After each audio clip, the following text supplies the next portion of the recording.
Oke, sebelum kita mulai, saya akan menjelaskan project uh, yang menjadi project di mata kuliah Business Intelligence ini. Saya sudah membagi setiap kelompok. Ya, kemarin kan sudah menyerahkan daftar kelompok. Saya sudah membagi apa pekerjaan setiap kelompok supaya cepat, tidak usah lagi berebutan. Jadi kalian bisa langsung ngerjain. Oke, jadi tadi kemarin ada 6 kelompok ya. Oke, 6 kelompok. Kelompok pertama tugasnya adalah melakukan data analytics untuk online retailing.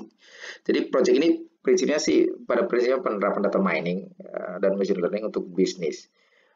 Jadi pada prinsipnya menerapkan data analytics atau data mining, yaitulah ada descriptive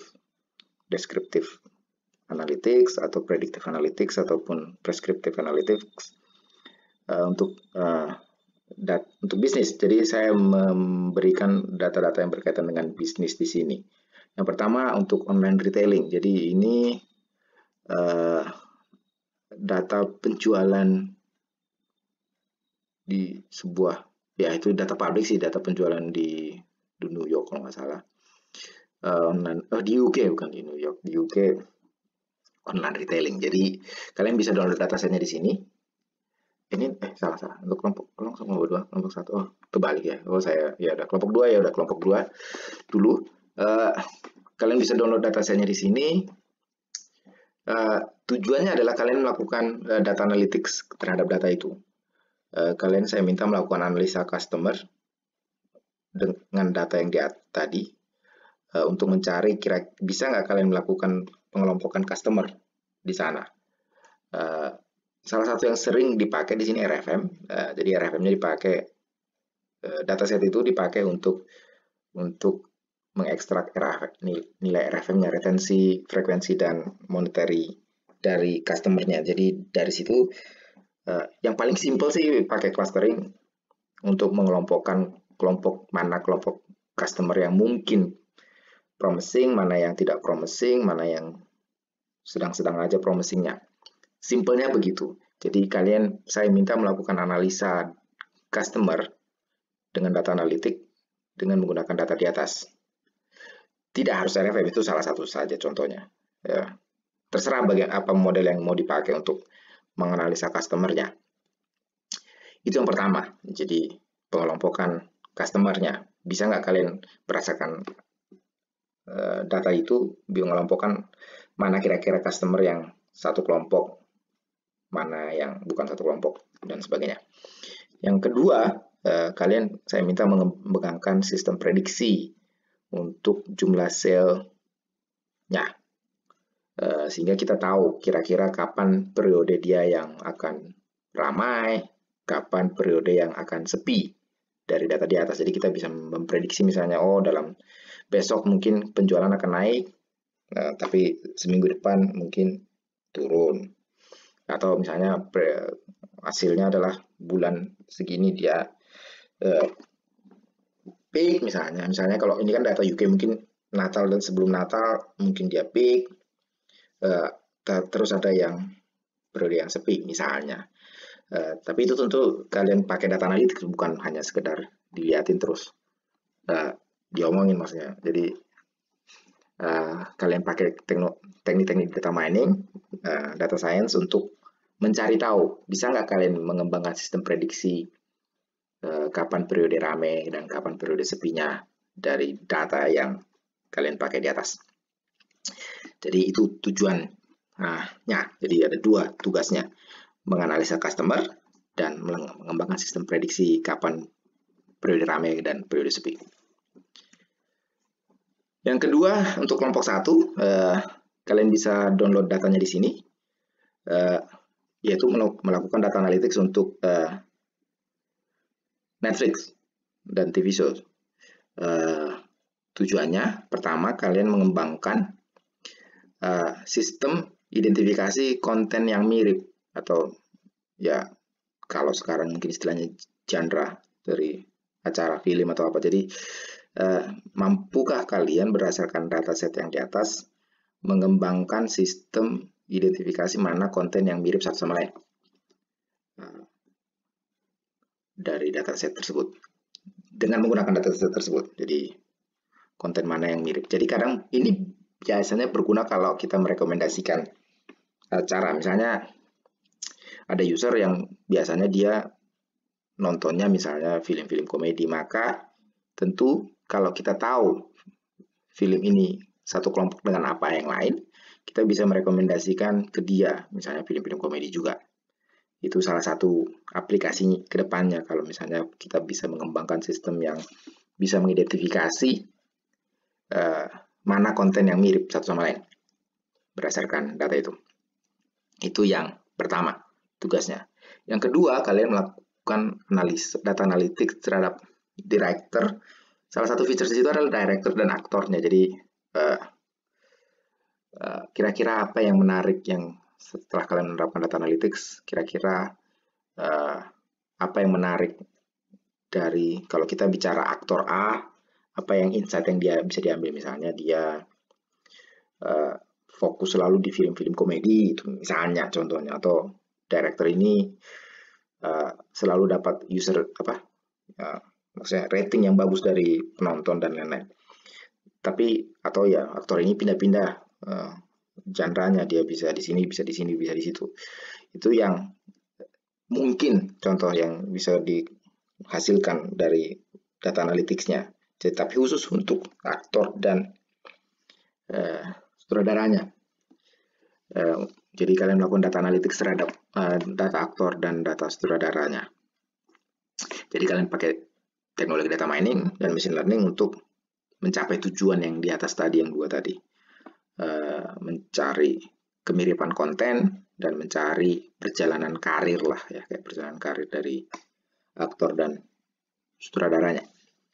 Itu yang untuk kelompok 1. Kebalik tadi sama kelompok 2. Mudah-mudahan anggotanya nggak kebalik saya. Mungkin saya hanya salah copy paste membuat slide barunya. Oke, untuk kelompok 3, memprediksi keberhasilan suatu startup itu akan sukses atau enggak. Jadi kalian bisa download database-nya, datasetnya di sini, di link ini. Jadi tujuannya kalian berdasarkan dataset ini bisa nggak mengembangkan sistem prediksi yang bisa memprediksi bahwa suatu startup itu sukses atau enggak. Startup ini kan termasuk salah satu istilahnya itu venture ya. Jadi suatu usaha yang high risk sebenarnya. Jadi tingkat keberhasilannya mungkin nggak nyampe 50%.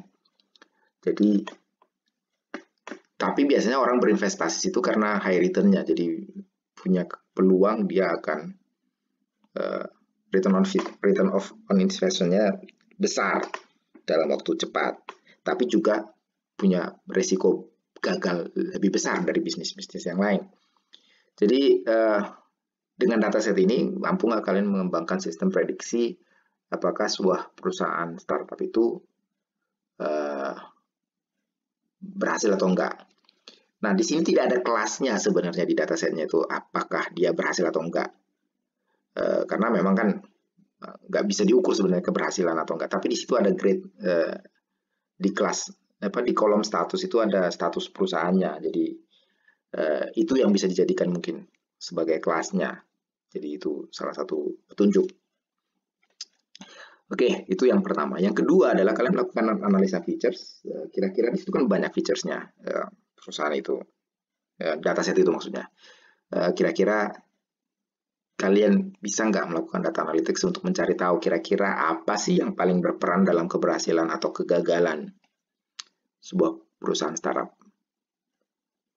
dengan menggunakan data analytics tentunya, bukan hanya kalian tebak-tebak aja.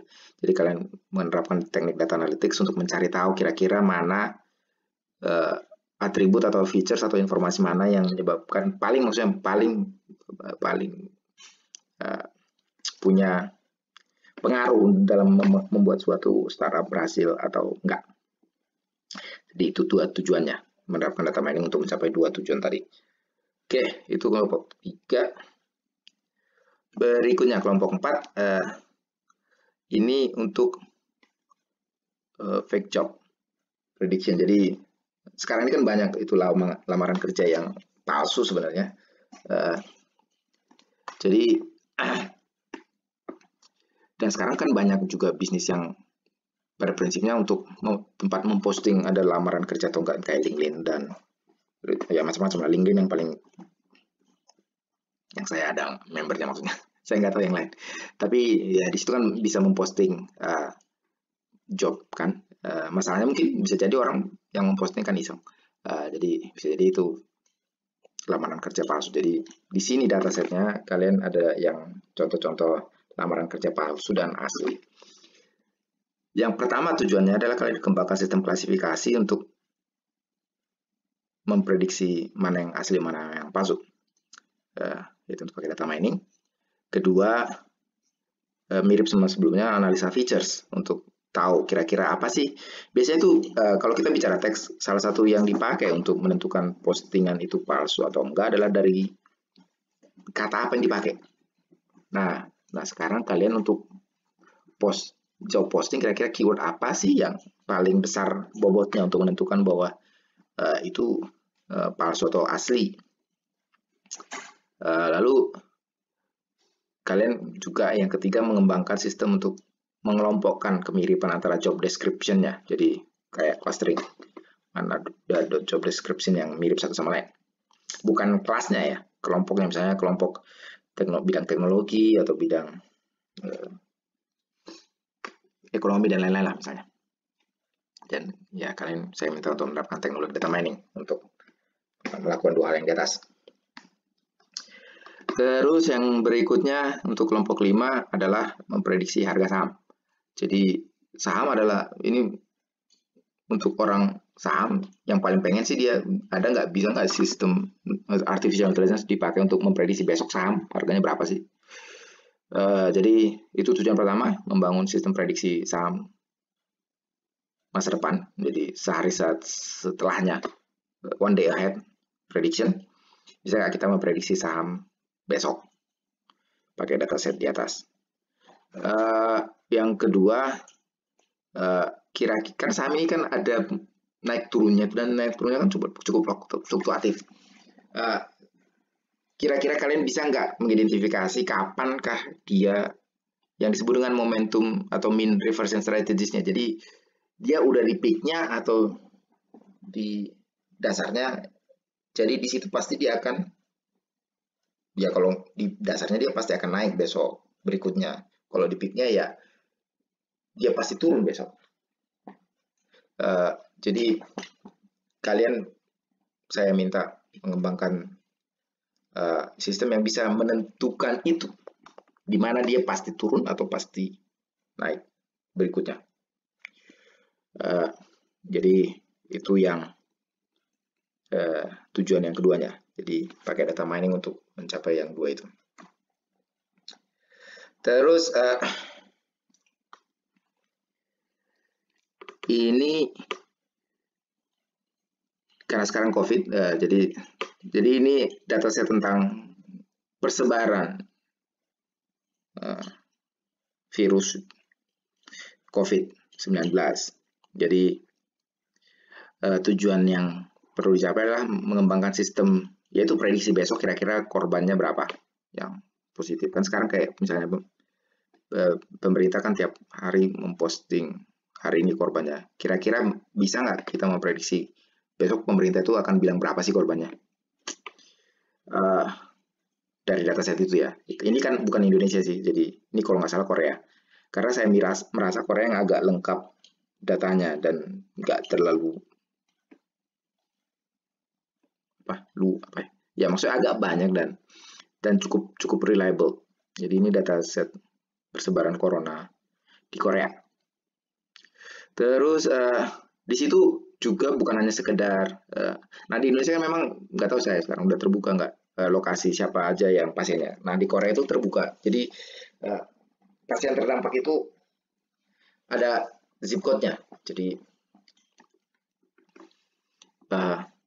kalian mengembangkan data analytics untuk memetakan area yang terdampak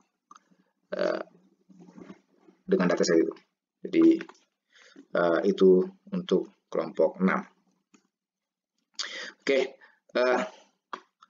penilaian ada dua, laporannya 60% dan presentasinya 40%. penilaian laporan itu berdasarkan kualitas laporan yang disubmit, investigasi metode yang digunakan, dan investigasi teknik data mining yang dipakai. Karena di sini sih kalian bebas menentukan metodenya apa. Kalian juga nggak akan dinilai dari performance-nya di sini. Maksudnya kalau masih jelek, berarti jelek nilainya enggak. Tapi investigasinya yang penting. Ya, apa yang kalian lakukan menunjukkan kalian pengen menganalisa secara lebih mendalam terhadap dataset itu dan metode yang kalian pakai.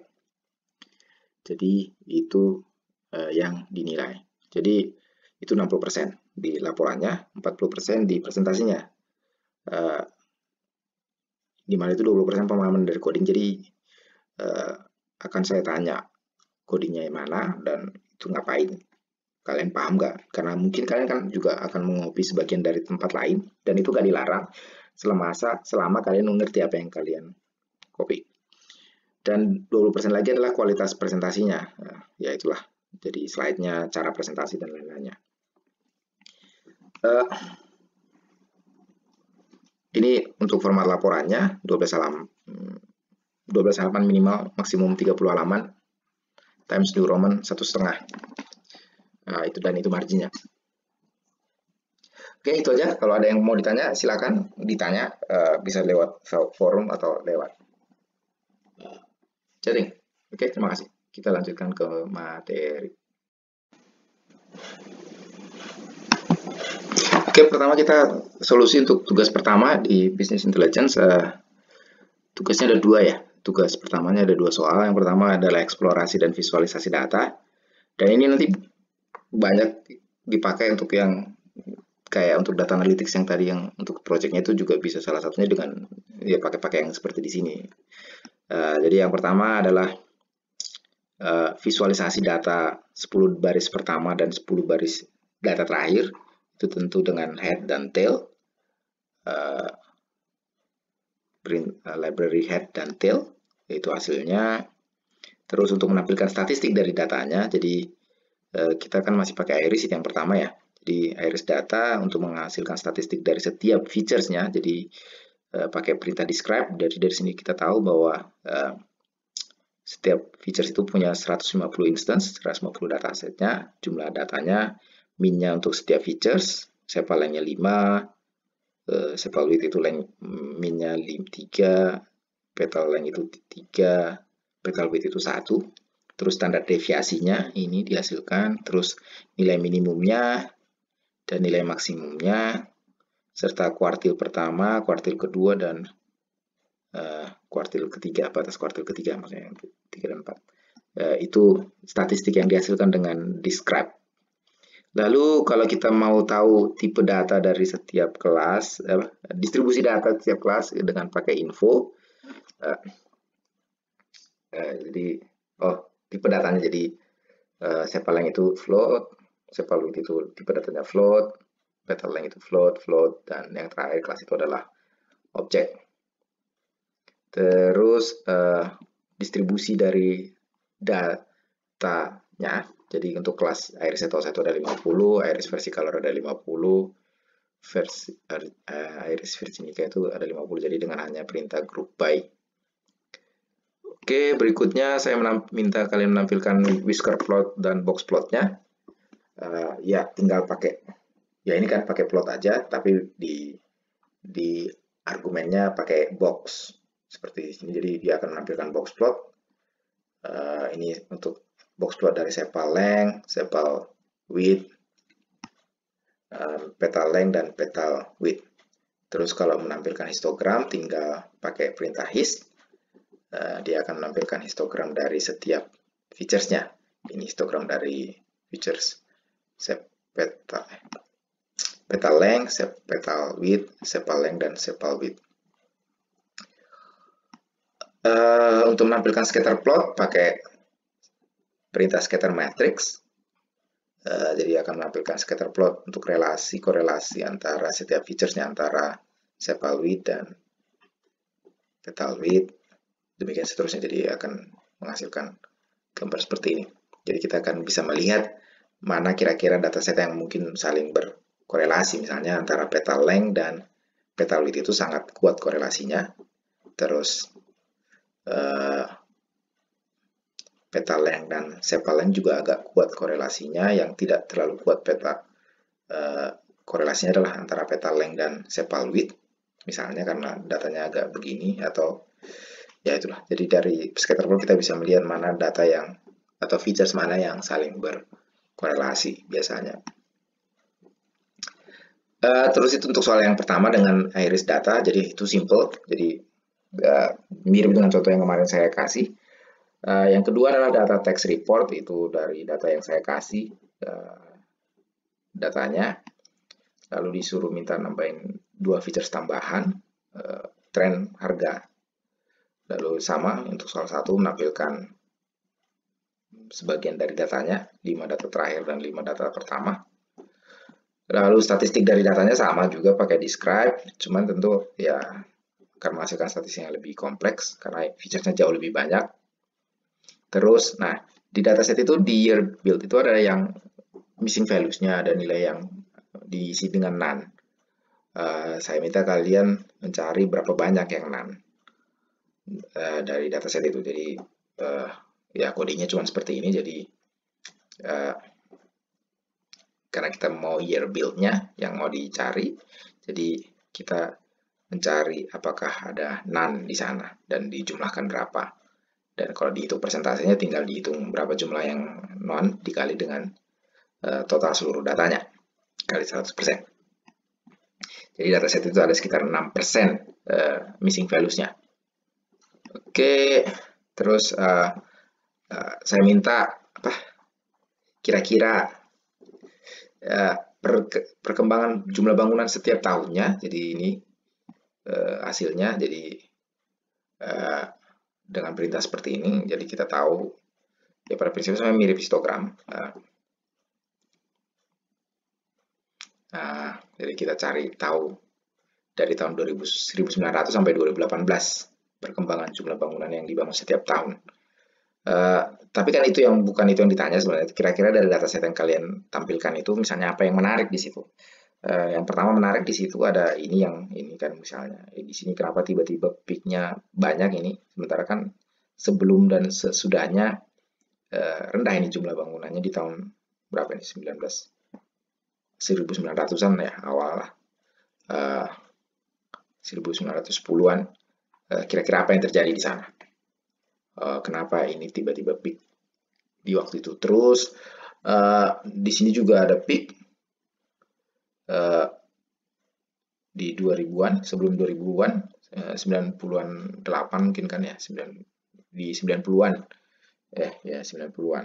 Tapi di sini ada yang tiba-tiba turun. Nah, kira-kira kalau kalian mungkin pelajari historis, kalian bisa tahu kira-kira apa yang terjadi di sana, kenapa itu naik dan turun di periode itu.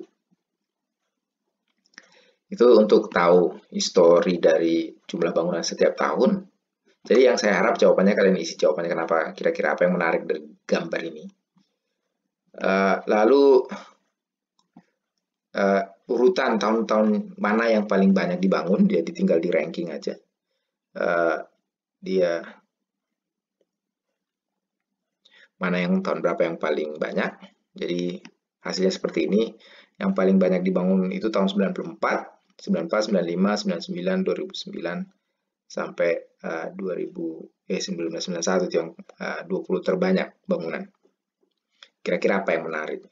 Pertama, kenapa misalnya 94 ini yang paling tinggi bangunan? Ya, misalnya. Terus ada yang kedua ini kan, kalau kita asumsikan bahwa memang setiap tahun itu jumlah bangunan naik karena memang jumlah penduduk naik, tapi ada tahun agak lama, 1989 itu agak di atas.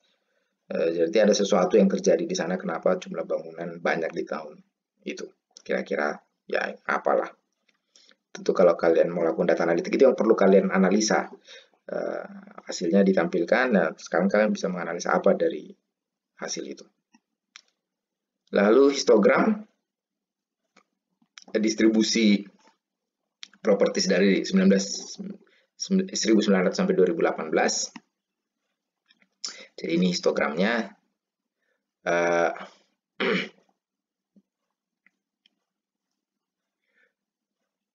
ini preferensinya kan dibangun dibikin dalam range, jadi bin, jadi itu histogramnya. Kalau ini jumlah binnya itu 50-50. Terus apa juga yang menarik dari situ? Kalian perhatikan hasil histogramnya apa kira-kira yang menarik. Terus scatter plot.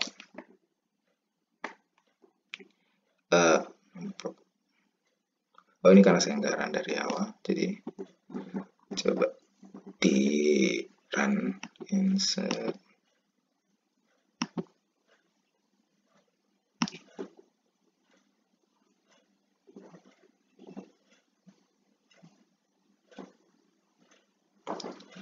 Oke. Oh, my.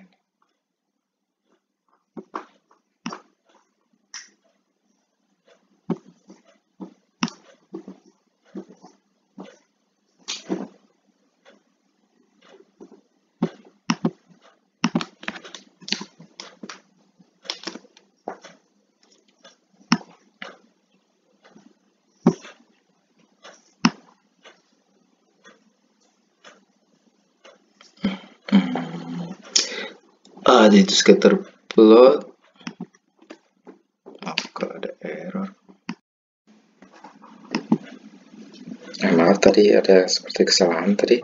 Kalau ini sebenarnya tidak ada di soal nomor 1 ya. Tapi ya, ini tambahan aja sebenarnya untuk buat scatter plotnya. Kita lanjut ke nomor berikutnya ya. Berarti untuk membuat probability density function sama cumulative density function.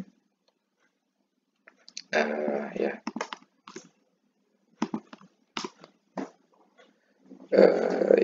Ya tinggal dibikin histogramnya, baru dari histogramnya dibangun density-nya.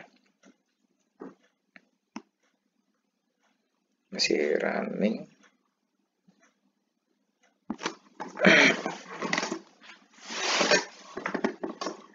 Ini agak lama kayaknya karena datanya agak besar, tapi ya prinsipnya seperti itulah. Jadi karena saya buat supaya dia resolusinya lebih besar, jadi binsnya jadi banyak, 5.000, 50.000. Mungkin kalau saya kecilin, ntar ya, 5.000 misalnya.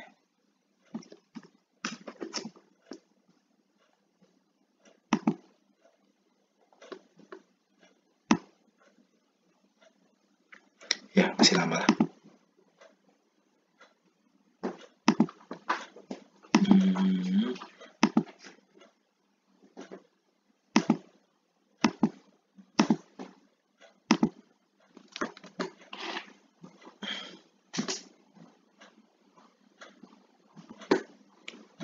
Nah, ini terlalu ya, itu makanya tadi harus banyak.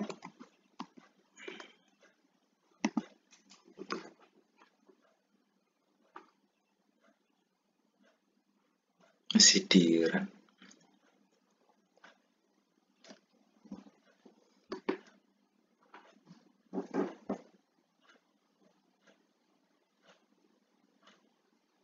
Ya, tapi pada prinsipnya nanti akan menghasilkan probability density function-nya dari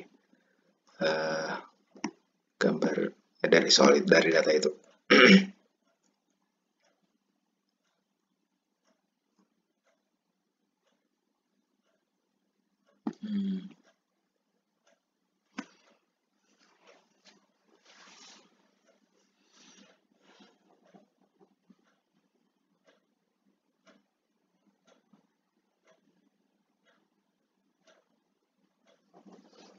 Ya, gitu. Itu aja. Jadi kalian mungkin bisa nanti kalau memang belum tahu jawabannya coba di run di rumah. Oke, selamat siang. Kita lanjut materi kita. Sekarang kita ke bagian kedua, data descriptive analytics. Kalau minggu lalu kita belajar tentang data, visualisasi data, modeling data, lalu kita ada tugas dan materi tentang bagaimana kita melakukan visualisasi data dengan Python. Sekarang kita bagian kedua adalah masalah penyimpanan data atau data warehousing. Jadi hari ini outline kita adalah apa itu tentang sedikit pendahuluan tentang data warehousing, proses ekstraksi, transformasi, dan load atau ETL proses pada data warehousing, isu dan future trend untuk data warehousing, dan terakhir adalah business performance management. Oke, kita sudah sedikit review dari beberapa minggu terakhir tentang relasi antara business analytics, business intelligence, dan data warehousing. Secara proses, kita bisa membagi proses business analytics menjadi 3 bagian, proses deskriptif, prediktif, dan preskriptif. Untuk deskriptif itu sendiri berusaha mencari tahu berdasarkan data yang kita punya tentang apa yang terjadi atau apa yang sedang terjadi. Beberapa enablers tools-nya adalah dashboard, scorecard, dan salah satunya adalah yang akan kita bahas sekarang, data warehousing. Tujuannya supaya kita bisa melihat apa peluang bisnis atau peluang atau permasalahan bisnis yang kita hadapi. Lalu untuk prediktif, sesuai namanya, kita mencari tahu apa yang akan terjadi dan kenapa itu bisa terjadi. Pada prinsipnya penerapan teknologi data mining, text mining, web mining, dan forecasting sebagai enablers untuk predictive analytics. Tujuannya adalah menghasilkan proyeksi atau prediksi tentang apa yang akan terjadi di masa depan. Lalu prescriptive analytics mencari tahu apa strategi yang baik, apa yang harus dilakukan, kenapa kita harus melakukan hal tersebut. Enablersnya simulasi, optimisasi, decision modeling, dan expert system, sehingga kita memperoleh outcome decision dari bisnis yang terbaik. Kalau kita bicara business intelligence sendiri, memang pada fokusnya adalah descriptive analytics. Pada prinsipnya mencari tahu apa yang terjadi dan sedang terjadi sekarang. Lalu di dua bagian ini termasuk advanced analytics, karena kita bicara membutuhkan proses pengolahan dan analisa data yang lebih advance dibanding business intelligence, karena di business intelligence kita hanya berfokus pada pengembangan statistical modeling dari data, visualisasi data yang dipakai untuk kepentingan bisnis. Sementara di sini banyak menganalisa data yang lebih advance seperti penerapan data mining, text mining, simulasi, dan optimisasi. Lalu kita masuk ke bagian data warehouse. Apa itu data warehouse? Simpelnya, data warehouse itu adalah physical repository di mana relational data diorganize untuk menghasilkan data yang terstandarisasi formatnya, data yang bersih, sehingga bisa dimanfaatkan secara keseluruhan oleh organisasi atau enterprise-wide. Jadi itu definisinya. Yang kedua, kita bisa definisikan data warehouse itu adalah koleksi dari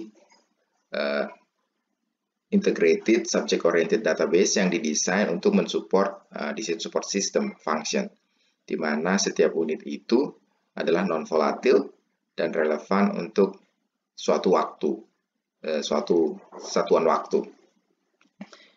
Data warehouse adalah pool dari data yang dihasilkan untuk mensupport suatu keputusan. Jadi simpelnya adalah data warehouse itu adalah fasilitas baik secara fisikal untuk penyimpanan data dan di mana kita menyimpan data yang sudah dibersihkan dan diformat, bisa juga secara fungsional untuk integrasi database dan lain-lain. Ini sejarah dari data warehousing dari sekitar tahun 70-an, di mana tentu data warehouse ini akan sangat tergantung sama teknologi database atau perkembangan database. Di tahun 70-an kita berkaitan dengan komputer mainframe, simple data entry, reporting routine, primitive database dan structure, dan Teradata Incorporated.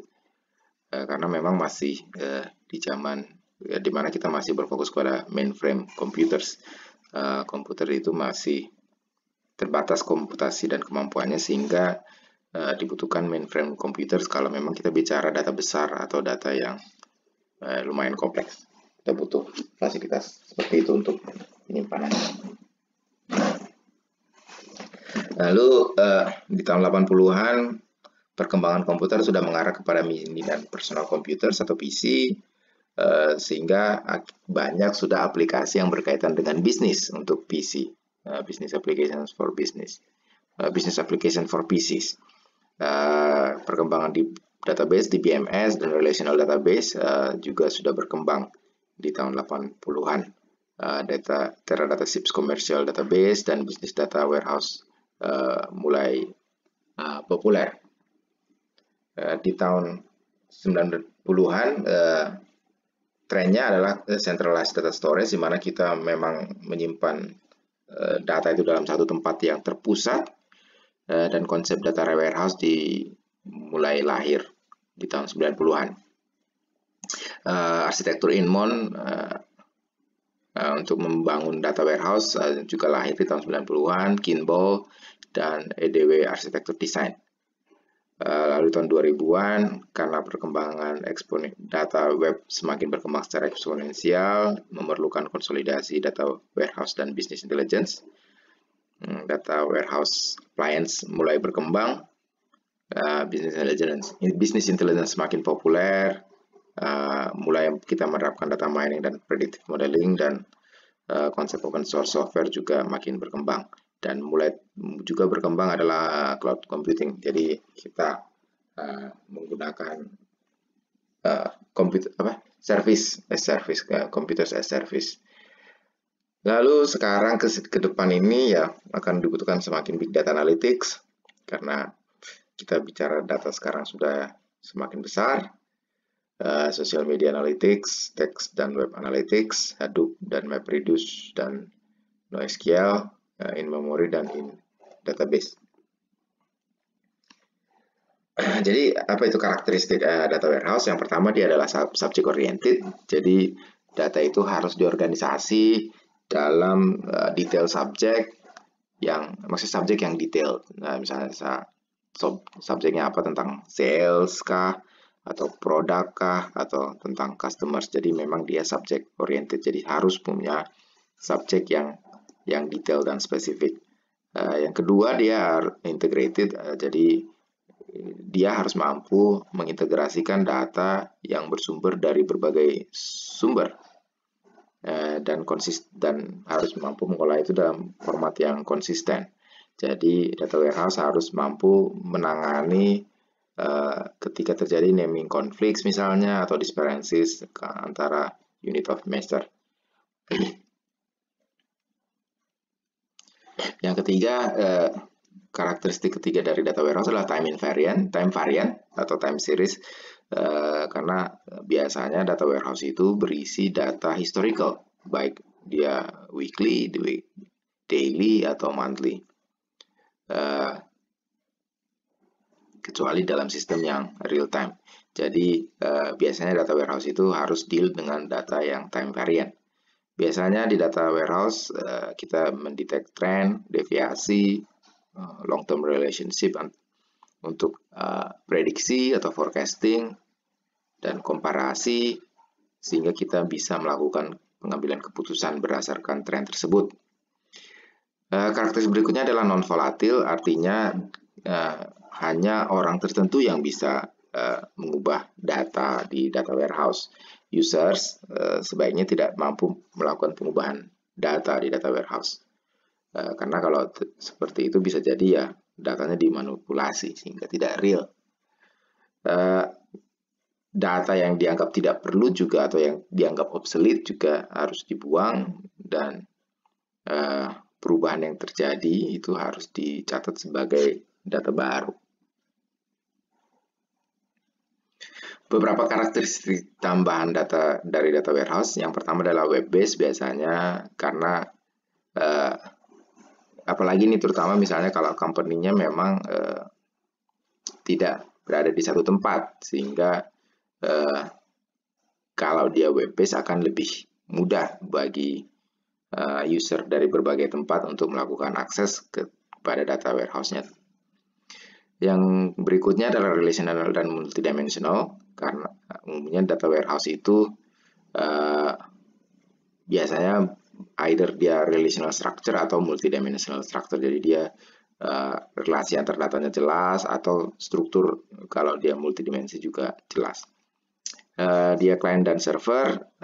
Data warehouse menggunakan arsitektur client dan server untuk memudahkan akses dari end user.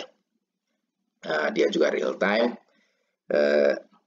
karena sekarang ini tren dari data warehouse, dia mampu menghasilkan data yang real time atau yang aktif,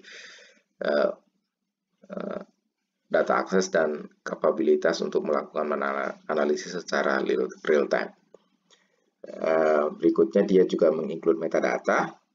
Jadi metadata inilah data tentang data. Jadi misalnya kalau kita punya dokumen, berarti dokumennya adalah datanya, metadatanya misalnya adalah siapa autornya, kapan dia dibuat, dan lain-lain. Itu termasuk metadata. Jadi data tentang data. Yang berisi tentang bagaimana data diorganisasi dan bagaimana kita bisa menggunakan data tersebut secara efektif.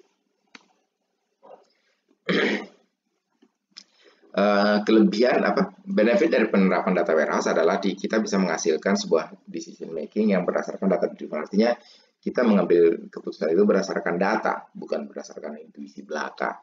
Jadi pengambilan keputusan dalam sebuah organisasi berdasarkan data yang kita punya.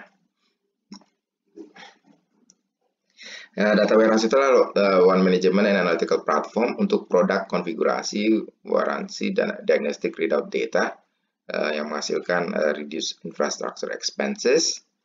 Jadi akan menghasilkan benefitnya adalah mengurangi biaya infrastruktur, terutama 2/3 pengurangan cost through data adalah melalui konsolidasi data mart.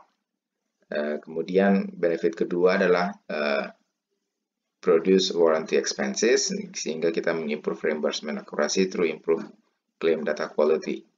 Yang ketiga, improve cost quality, karena kita bisa melakukan faster identification, prioritisasi, dan resolusi dari quality issues accurate.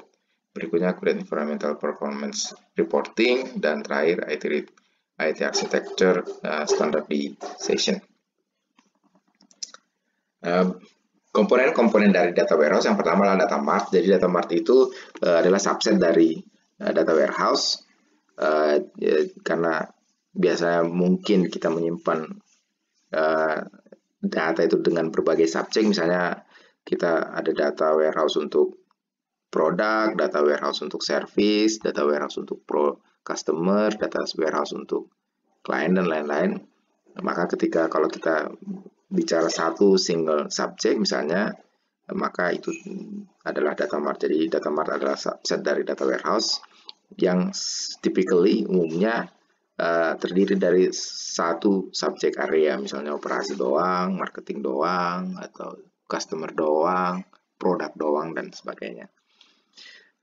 Ada dua tipe data mart. Yang pertama adalah dependent data mart, yang dimana kalau data mart ini dihasilkan langsung dari data warehouse yang kita punya. Yang kedua adalah independent data mart, di mana data warehouse adalah sebenarnya data warehouse yang didesain secara kecil untuk unit-unit bisnis yang strategis atau departemen yang tidak berasal dari data warehouse.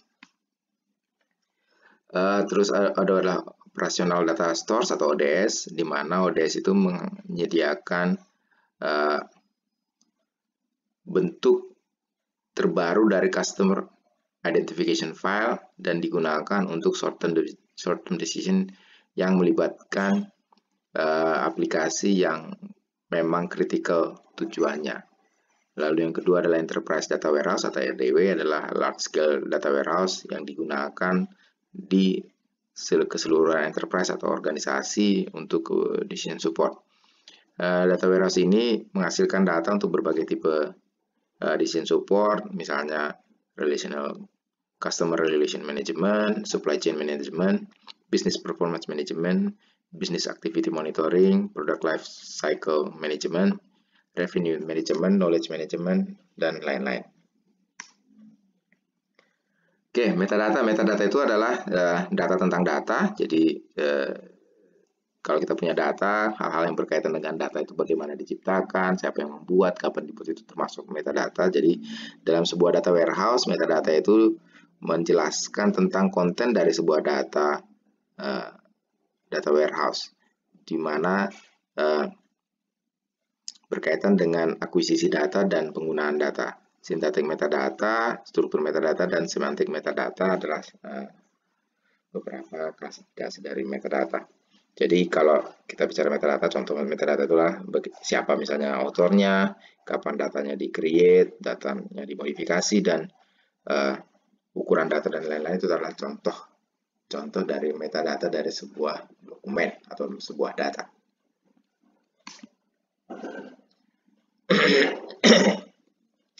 Framework dari data warehouse seperti ini, jadi seperti gambar ini. Jadi kita punya data sources. Data sources itu bisa berasal dari ERP, legacy, POS, other OLTP dan web, atau berasal dari data eksternal. Kita melakukan extraction, transform, download, ETL proses, di mana kita melakukan seleksi data, extract, transform, integrate, download data, lalu masuk ke data warehouse, enterprise data warehouse atau EDW.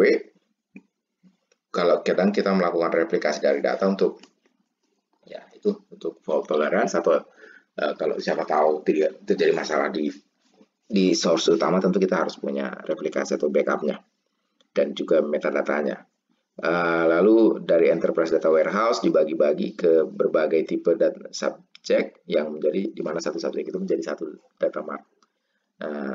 Jadi misalnya marketing, operasi, finance, dan lain-lain. Lalu kita ada API atau middleware-nya, di mana itu yang akan terkoneksi dengan end user, baik berkaitan dengan itulah aplikasinya, aplikasi di end user, baik misalnya untuk visualisasi, data mining, atau analisis, OLAP, custom build application lainnya. Apa aja komponen dari data warehouse proses? Yang pertama adalah data resources. Ini yang menjelaskan bagian ini. Jadi pertama data resources, di mana data resources itu dikumpulkan dari berbagai independent operational legacy system, dan mungkin juga bisa berasal dari data eksternal, misalnya saya hasil data sensus dari BPS, atau juga bisa berasal dari OLTP, ERP system, dan data web.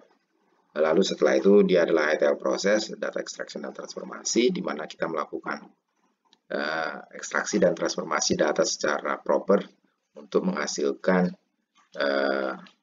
format data yang bersih dan konsisten. Data loading, di mana kita melakukan data load into staging area, di mana dia di situ akan dilakukan transformasi dan pembersihan data, sehingga data tersebut siap disimpan atau digunakan oleh data warehouse atau data mart. Comprehensive database pada prinsipnya adalah enterprise data warehouse, di mana kita akan mensupport semua proses decision analysis dengan menyediakan informasi yang relevan dan ringkas, yang mana itu diperoleh dari sources data yang sudah dikumpulkan tadi. Metadata berisi tentang data atau ya misalnya author, kapan dibuat, kapan terakhir dimodifikasi, ukuran data, dan lain-lain. Ini tujuannya supaya metadata ini bisa di-maintain atau diakses oleh IT personal dan user. Middleware tools digunakan untuk memberikan akses kepada data warehouse. Power user seperti analis mungkin bisa membuat coding mereka sendiri atau SQL query sendiri ke data warehouse menggunakan middleware tools ini. Oke, untuk berikutnya adalah arsitektur dari data warehouse. Dibagi ke dalam 3 bagian. Yang pertama adalah data warehouse-nya itu sendiri, penyimpanannya. Yang kedua adalah proses akuisisi dari datanya yang merupakan back-end-nya. Dan yang ketiga adalah kliennya atau front-end dari front-end software dari data warehouse. Untuk arsitektur kan sering dipakai dalam form bentuk client dan server atau entire arsitektur, 3-tier atau 2-tier atau 1-tier arsitektur. Untuk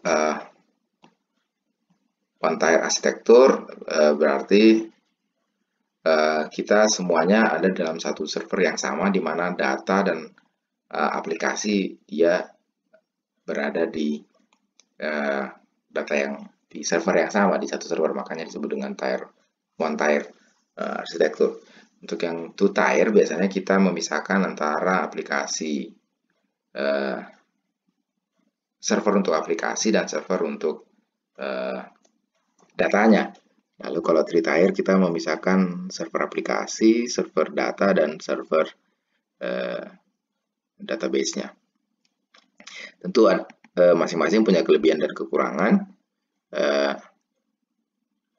Kalau 1-tier mungkin dia murah karena hanya butuh satu server, tapi masalahnya adalah agak sulit memisahkan. Misalnya kalau kita harus membuat data mart dari satu single server, sementara arsitektur 2-tier atau 3-tier itu akan lebih memudahkan kita untuk melakukan separasi nanti, misalnya kalau mau membuat data mart-nya.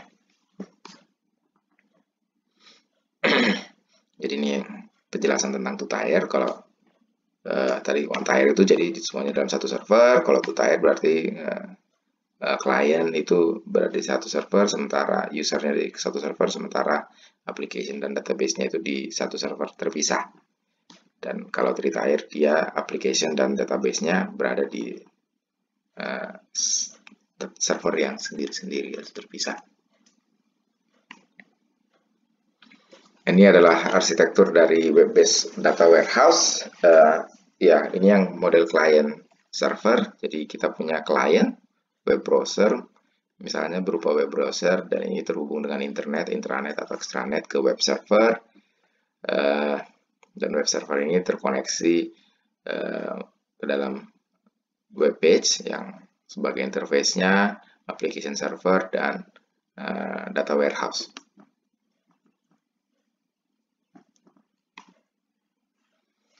Ada alternatif lain untuk arsitektur dari data warehouse. Yang pertama adalah independent data mart bus architecture, hub and spoke architecture, centralized data warehouse, dan terakhir adalah federated data warehouse. Ini adalah perbedaan gambar. Ini menjelaskan perbedaan-perbedaan masing-masing dari alternatif arsitektur tadi. Yang pertama, independent data mart architecture, jadi dia terdiri dari data system source, staging area, dan independent data marts. Lalu end user application. Yang kedua adalah data mart yang dihubungkan oleh bus arsitektur. Jadi kita membagi-bagi sistem resources, staging area, dan dimensionalized data mart, yang dimana setiap data mart itu saling terkoneksi oleh bus architecture.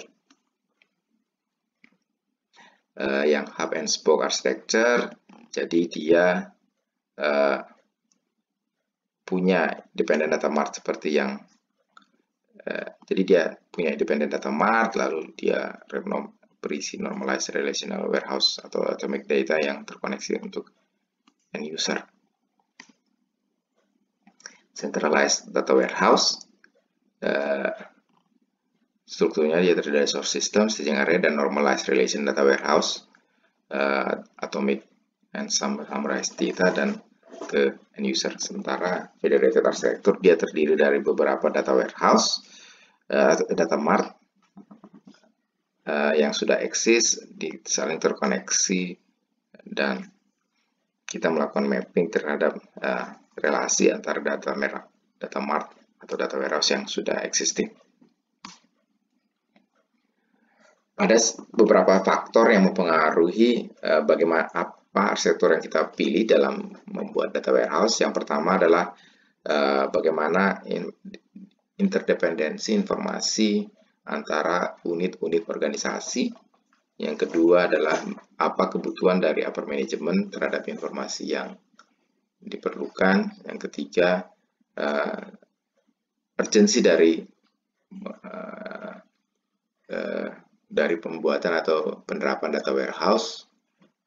Yang keempat, bagaimana nature dari end user. Yang kelima adalah constraint dari resources-nya, apakah kemampuan financial mensupport atau tidak dalam pembuatan data warehouse. Yang keenam, strategic view dari terhadap data warehouse sebelum kita melakukan penerapan, apa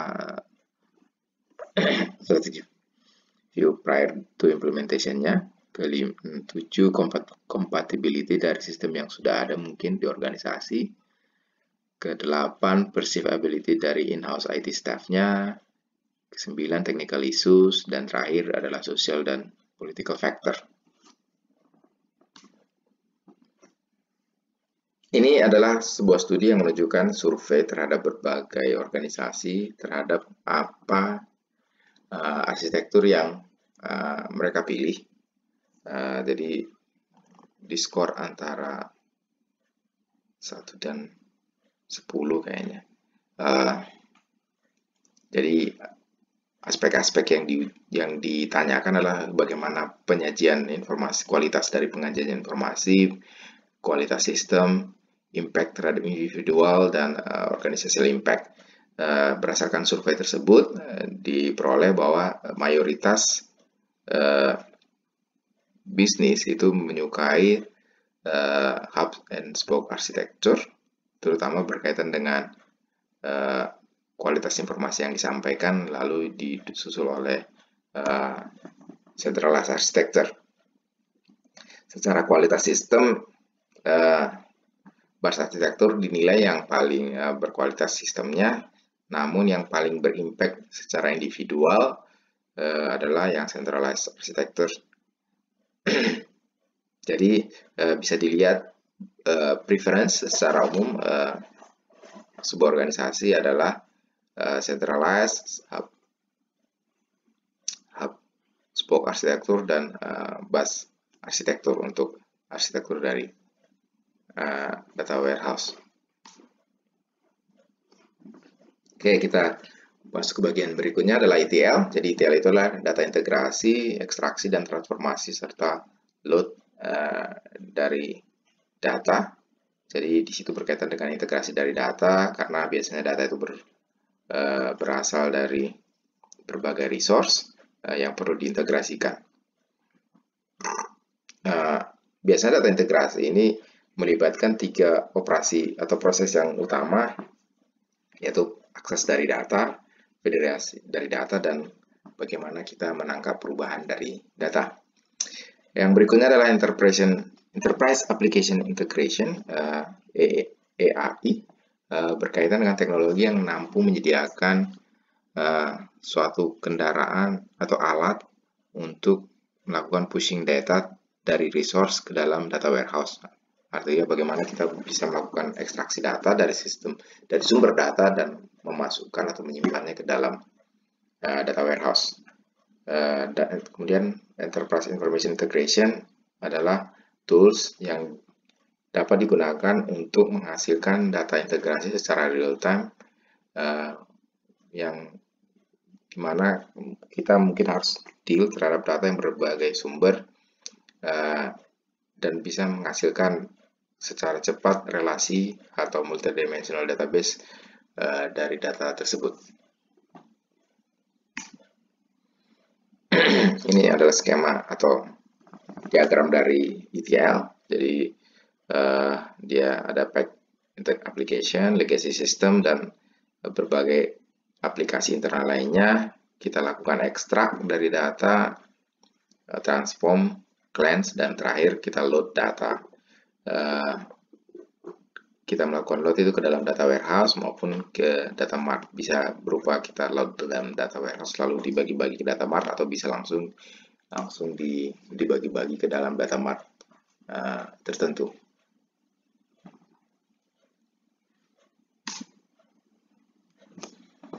Ini beberapa contoh vendor yang bisa dipakai sebagai data warehouse vendor. Yang pertama adalah Business Object, Computer Associates, Data Mirror, Data Advantage Group, Dell, Embarcadero, Greenplum, Artehans, AP, dan Hummingbird. Ini contoh-contoh perusahaan yang bisa dipakai sebagai vendor untuk data warehouse. Ini vendor berikutnya, Hyperion, IBM, Informatika, Microsoft, Netezza, Oracle, SAS, Siemens, Sybase, dan Teradata. Ini berbagai produk yang mereka hasilkan, mungkin kalian bisa baca sendiri.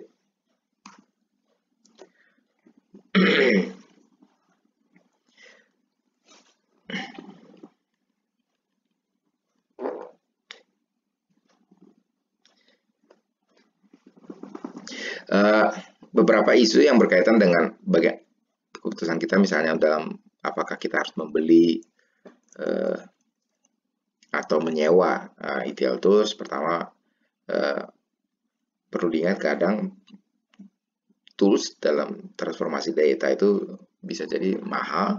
Yang kedua, tools yang dipakai untuk ETL proses itu bisa jadi juga susah dipelajari. Jadi kedua faktor ini memang menjadi penentu apakah kita membangun sendiri atau menggunakan vendor saja, karena kalau menggunakan vendor kan kita tinggal pakai.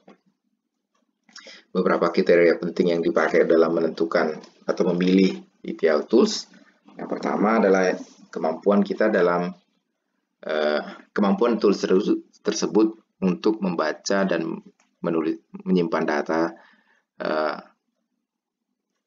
kemampuan membaca dan menyimpan data terhadap sumber yang mungkin unlimited. Yang kedua, automatic capturing dan delivery dari metadatanya, history confirming dari historinya itu confirming ke open standard, dan tools tersebut mudah digunakan dan gampang dipelajari oleh user. Ada beberapa model untuk pengembangan data warehouse. Yang pertama adalah Inmon model, yang merupakan enterprise data warehouse approach, di mana prinsipnya adalah top down. Yang kedua adalah Kinbed model, yaitu bottom up approach. Jadi dikembangkan dari data mart sendiri untuk membangun data warehouse yang besar. Ini adalah perbedaan antara pendekatan Inmon dan Kimball. Secara pendekatan, kalau Inmon itu adalah top down, jadi kita membangun enterprise data warehouse yang besar, lalu dibagi-bagi ke dalam data mart yang kecil-kecil. Sementara Kimball itu adalah bottom up, di mana kita membangun data mart yang kecil-kecil untuk membangun data warehouse yang besar. Struktur arsitekturnya ya karena dia top down, jadi enterprise data warehouse itu yang akan memberi data semacam penyedia data untuk departmental database-nya. Kalau Kimball tentu karena dia dari bottom up, maka dari single business prosesnya yang membangun data warehouse yang dimana tentu berkaitan dengan kemudian dibangun misalnya adalah relasi antara data mart melewati data bus dan confirm dimension. Untuk kompleksitas dari metodenya, kalau Inmon itu cukup kompleks karena kita membangun dari sesuatu yang besar, tentu membangunnya bisa jadi cukup kompleks pendekatan modelnya atau metodenya, sementara Kimball karena kita membangun dari yang kecil, tentu metodenya cukup simple. Perbandingan antara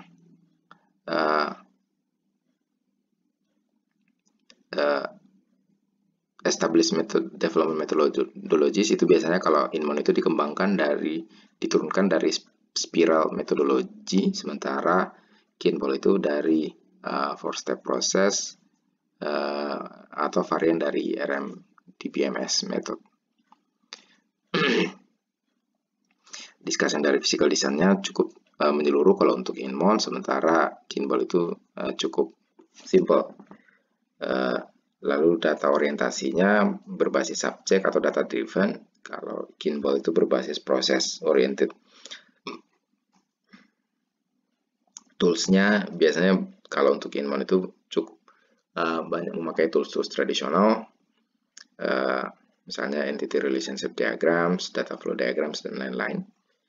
Sementara Kimball itu dimensional model, berkaitan toolsnya adalah dimensional relation modeling, departure dari relational modeling.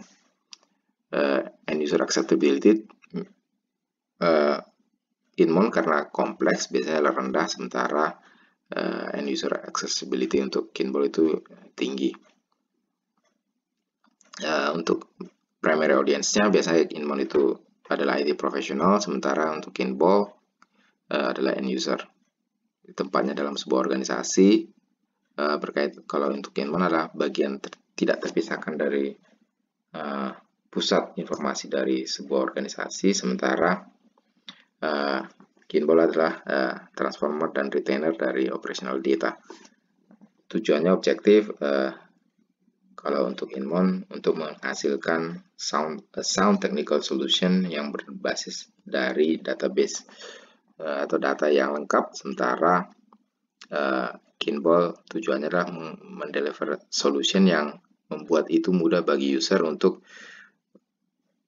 bisa langsung melakukan query dari data dan memperoleh respons dalam waktu yang cepat.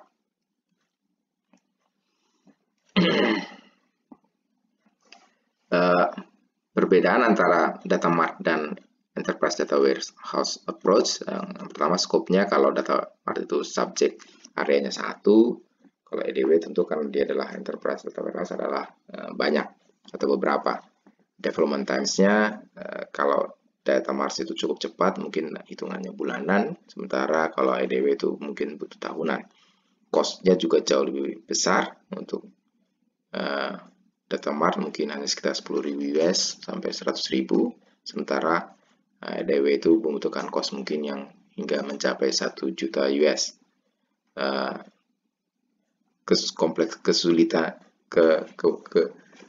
Tingkat kesulitan dari development-nya, tentu data mart itu lebih rendah, low to medium, sementara EDW itu high. Data prerequisite for sharing itu common, dan tapi common dalam bisnis area yang sama, sementara untuk EDW itu common untuk seluruhan organisasi.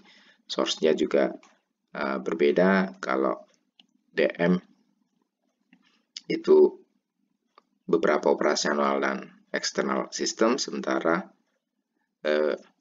EDW itu lebih banyak cakupan operasional dan eksternal sistemnya. Ukuran juga jauh lebih besar. Time horizon juga, kalau yang DM itu mungkin hanya dalam waktu historical yang range waktunya sedikit atau dekat, sementara EDW mencakup historical data yang lebih besar range waktunya. Transformasi data juga berbeda. EDW itu membutuhkan transformasi data yang besar atau yang tinggi karena mungkin dia akan melakukan integrasi data dengan sumber variasi yang lebih banyak sumbernya dan berbeda-beda sumbernya, sementara DM itu low to medium. Frekuensi update, kalau DM itu karena memang lebih mengedepankan current-nya, maka update-nya bisa dilakukan biasanya per jam atau per hari atau per minggu, sementara update frekuensi EDW lebih besar, misalnya mingguan atau tahunan. atau bulanan. Teknologi yang dipakai hardware tentu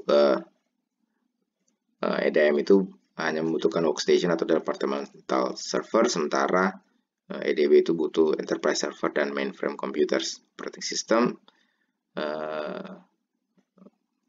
Biasanya kalau EDM itu adalah Windows atau Linux, sementara untuk EDW Unix, ZOS atau OS 390 yang memang khusus untuk server.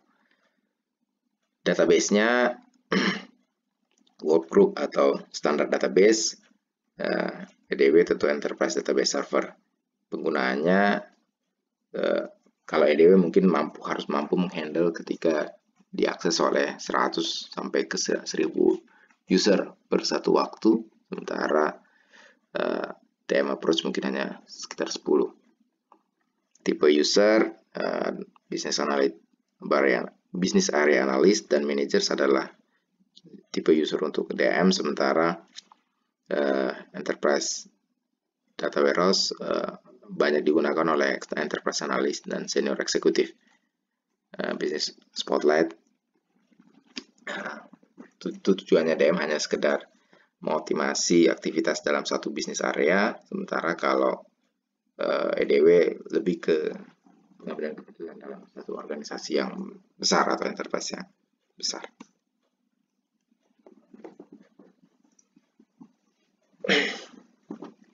Bagaimana representasi dalam data warehouse? Yang pertama adalah dimensional modeling, jadi retrieval based data that support high volume query access. Yang kedua adalah star schema yang biasa dipakai untuk dimensional modeling dan biasanya berisi fact yang surrounded by dan connected ke several dimension table. Snowflake schema adalah extension dari star schema, di mana diagram meresemble dari Snowflake. Ini adalah schema, star schema. Jadi dia contains beberapa fact table yang saling terkoneksi dengan dimension tables seperti ini. Sementara Snowflake schema itu ekstensi dari star schema, di mana kita memperoleh diagram yang lebih kompleks relasinya.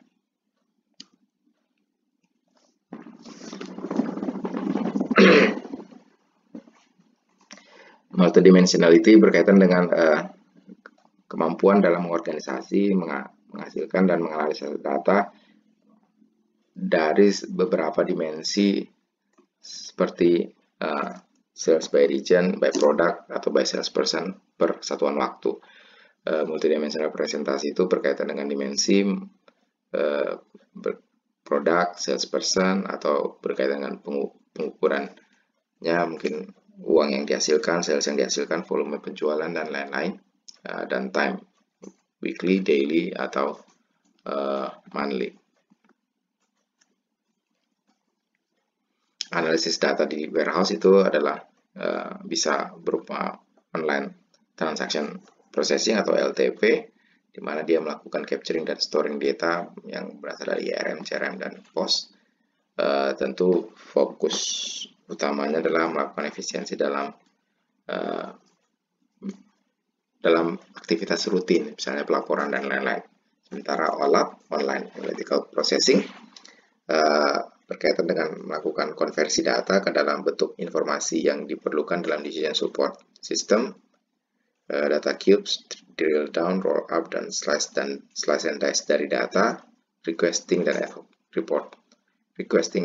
reports, conducting statistical dan analytical data, dan mengembangkan multimedia based application data. Ini perbedaan antara OLTP dan OLAP. Mereka tujuannya berbeda. OLTP itu untuk day-to-day basis function, dan OLAP itu tujuannya untuk mensupport decision making. Data source-nya OLTP itu berasal dari transactional database, OLAP itu berasal dari data warehouse atau data mart. Untuk reportingnya OLTP itu untuk periodic reporting atau routine reporting. OLAP itu untuk ad hoc dan multidimensional broadly focused report dan queries. Resource requirement-nya adalah ordinary relational database. Sementara OLAP adalah multiprocessor large capacity dan specialized database. Execution speed cepat dan ini lambat.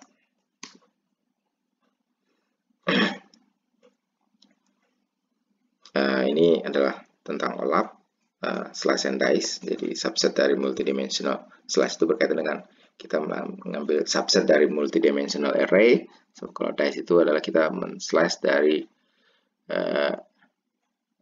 atau lebih dimension. Drill up down itu navigating among other level of data ranging from yang paling umum sampai yang paling detail. Roll up computing all data relationship untuk 1 atau lebih dimensi. Lalu pivot digunakan untuk mengubah dimensional orientation dari report or ad hoc query page display.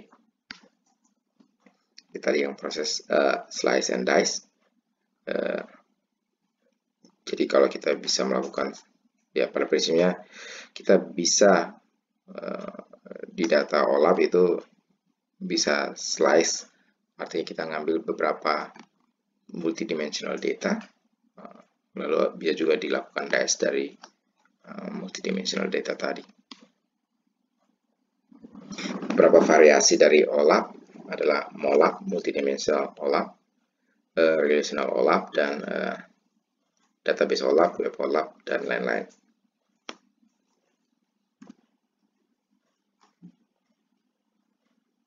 Beberapa isu dalam pengembangan data warehouse. Yang pertama adalah identifikasi data source dan governance. Jadi apa data yang memang yang diperlukan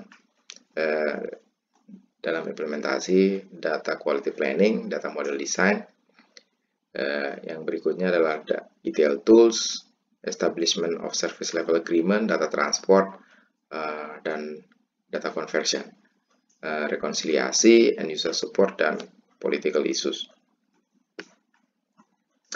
Apa aja hal yang perlu dihindari dalam implementasi data warehouse? Yang pertama, kita jangan memulai data warehouse ketika tujuannya memang yang menginginkan mengimplementasikan data warehouse itu misalnya harus berasal dari top manajemennya.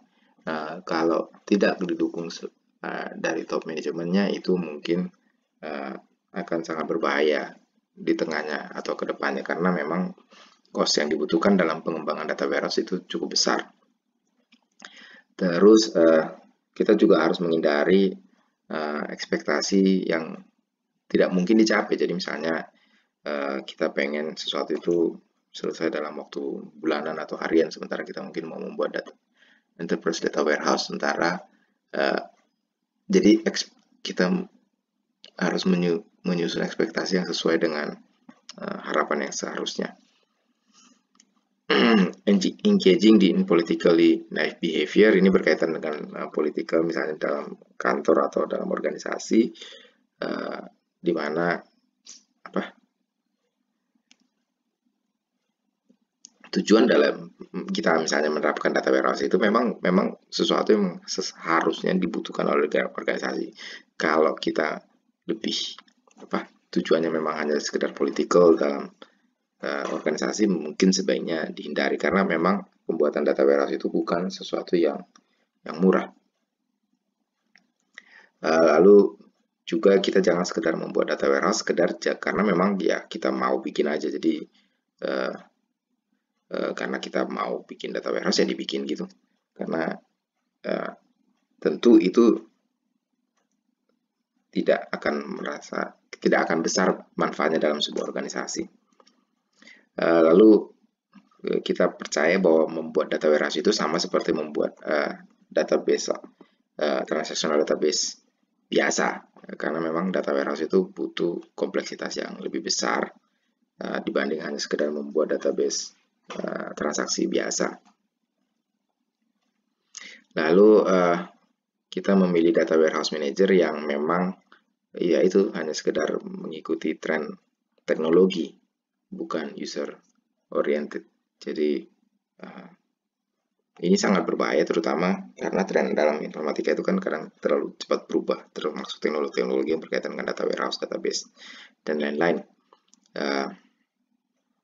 Karena biasanya juga user dalam memanfaatkan data warehouse mungkin juga perlu learning curve yang agak tidak sebentar kalau terlalu cepat perubahan teknologi dalam implementasi data warehouse. Ditakutkan orang belum paham dengan sistem yang lama, baru mulai paham sudah harus ganti lagi ke dalam sistem baru yang butuh waktu belajar lagi yang lama.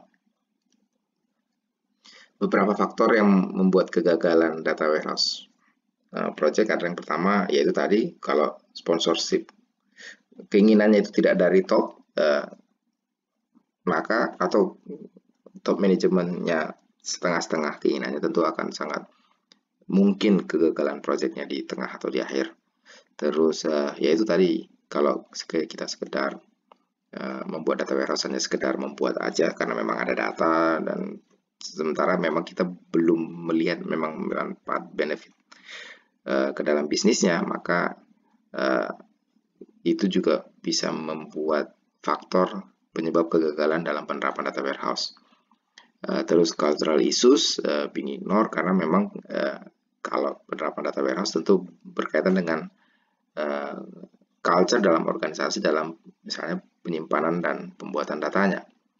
Terus perubahan manajemen, kadang ketika ada perubahan manajemen di tengah, manajer barunya punya ekspektasi yang berbeda, tentu itu sangat berbahaya dalam penerapan atau project data warehouse.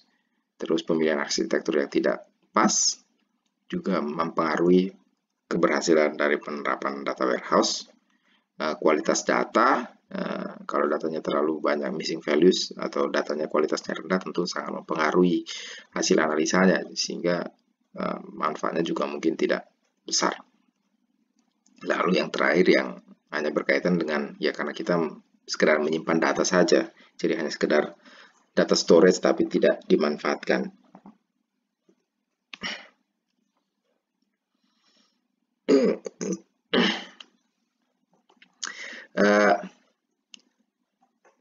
Berkaitan dengan kita bicara data yang selalu bertumbuh dan bertambah besar, tentu ketika kita bicara data warehouse juga ini berkaitan dengan massive data warehouse atau scalability dari data warehouse. Beberapa isu yang berkaitan dengan bagaimana mempertahankan scalability dari data warehouse. Yang pertama adalah jumlah data dari data warehouse, seberapa cepat pertumbuhan dari data, seberapa banyak user yang memakai dalam suatu waktu, dan kompleksitas dari queries dari usernya. Good scalability itu kita maunya adalah pertumbuhan data warehouse itu akan bertumbuh secara linear dengan pertumbuhan datanya. Lalu juga berkaitan dengan enabling real-time data updates untuk analisis real-time berkaitan dengan push dan pull datanya. Lalu concern berkaitan dengan real-time business intelligence adalah tidak semua data mungkin yang diupdate secara kontinu, adanya mungkin mismatch dalam data yang mungkin terlalu mahal kalau untuk dikumpulkan, atau yang data yang tidak mungkin dikumpulkan atau invisible untuk dikumpulkan. Sumber dari data bisa dari web, sosial media dan big data, open source software, SaaS, cloud computing dan data lake infrastructure, kolumnar, real-time data warehouse appliance, data management practice dan teknologi, in database dan in memory processing new DBMS. Oke, business process management ini berkaitan dengan strategi dalam performance management. Jadi ini adalah loop dari closed loop dari BPM cycle. Yang pertama adalah strategize, di mana kita mendefinisikan misi, values, goals, objektif, dan insentif, serta strategi maps dari bisnis. Lalu kita melakukan plan berdasarkan strategi tersebut dan melakukan monitoring dan analisis terhadap plan yang dilakukan. Lalu act, kita melakukan interpret, collaborate, assess, dan decide. Act, adjust, dan track dari actionnya. Jadi strategize berkaitan dengan apa yang ingin dicapai, plan itu bagaimana kita mau mencapainya, monitoring berkaitan dengan bagaimana performance dari plan tersebut, dan act and adjust bagaimana kita melakukan perubahan kalau memang dirasa kita perlu melakukan sesuatu yang berbeda. Ini 4 perspektif dalam balance scorecard methodology. Yang pertama adalah financial perspective, internal business dan proses perspektif, learning growth perspektif, customer perspektif. Salah satu yang biasa dalam business performance management adalah Six Sigma. Ya, pada prinsipnya bagaimana kita membuat suatu sistem atau suatu proses itu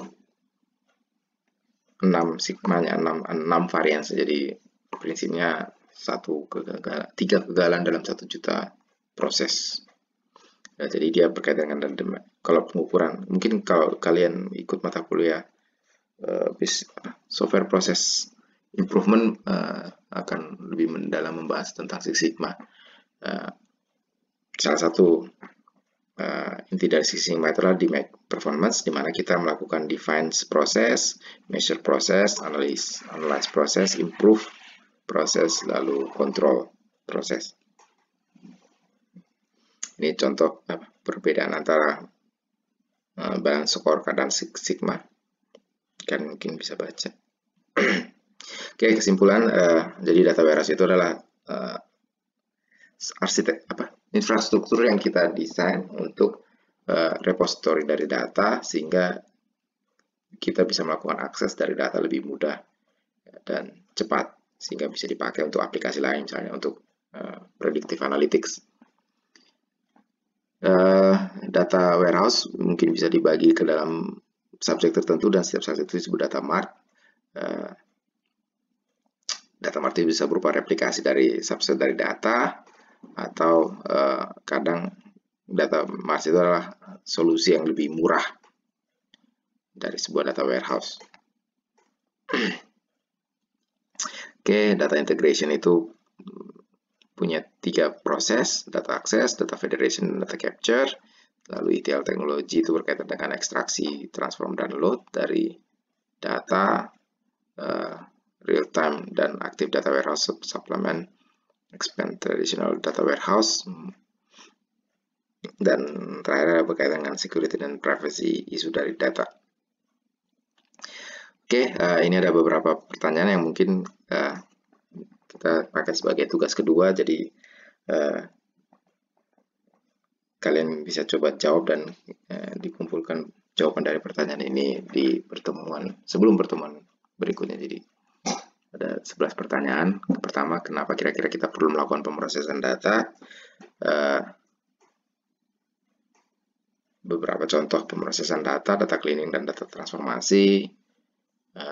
Ini juga sama materinya, sebagian bisa kalian jawaban dari pertanyaannya adalah berkaitan dengan materi yang kita minggu lalu. Jadi kalian jawab dan dikumpulkan di pertemuan berikutnya. Oke, terima kasih.